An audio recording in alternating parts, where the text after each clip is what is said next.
And then he said, "Aren't you married?" I couldn't stop laughing. It was incredible. Sometimes the loneliest place in the world isn't a truck stop at 3 in the morning. It isn't the humming refrigeration units or the bitter gas station coffee.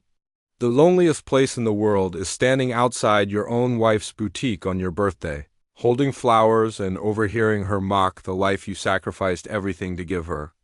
My name is Ron Mitchell.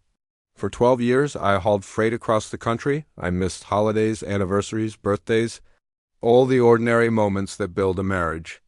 I did it all so my wife, Tina, could have her dream. I met her at a diner in Albuquerque. She was a waitress talking about opening a vintage clothing boutique. She spoke about fashion like it was storytelling, like every piece of fabric carried history. I fell in love with that story, with her passion. A year later, we were married.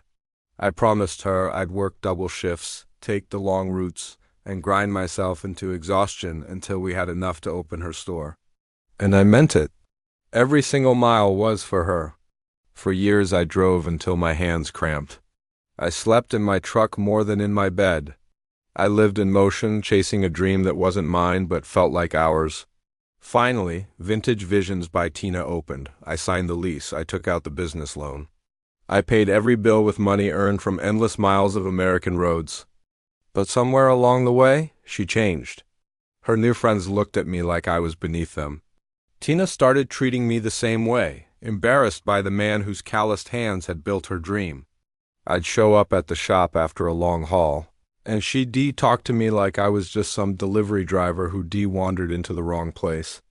She mocked how I dressed, how I talked, how I lived. Slowly, I stopped recognizing my wife.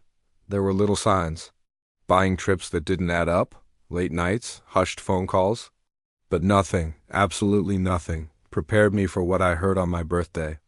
I'd arrived at her boutique with flowers, ready to celebrate, ready to feel like a husband again, not just a walking paycheck. As I stood by the door, I heard her voice.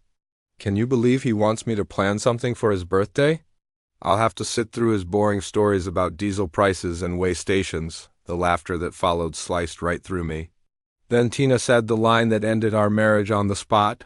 "He doesn't even know I've been using the business account to go see Jason. Jason, the artist in Santa Fe." Everything clicked. The trips, the secrets, the lies. 6 years of my life, every hour I worked, every dollar I earned. All of it used to finance her affair. I walked away, drove home numb, shaking, broken. But I didn't scream or call her crying. I sat at our kitchen table and I did something far more dangerous. I opened our bank accounts and saw everything.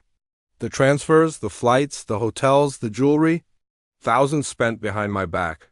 She wasn't just unfaithful. She was stealing from me, so I froze the business account. I contacted the landlord. I called a lawyer. When Tina finally phoned, pretending nothing was wrong, I said only 2 words. I heard. The panic, the pleading, the insults. None of it mattered. I told her not to come home. The next morning, I changed the locks. The divorce was brutal for her, but clean for me. Every lie she told was exposed. Every receipt became evidence. The boutique she loved so much was gone. Her reputation was burned. Her lies finally caught up to her. And me? I rebuilt. I kept driving, but this time I finally saw the country I'd spent years crossing. Montana rivers at sunrise, the quiet hush of desert nights. I bought a camera. Started a blog. I felt happiness return like warmth after a long winter. My dispatcher recently called with a new opportunity, a chance to run a training center and finally put down roots. For the first time, I have choices. Now, when my birthday comes around, I buy myself flowers, not out of sadness, but out of pride, out of freedom.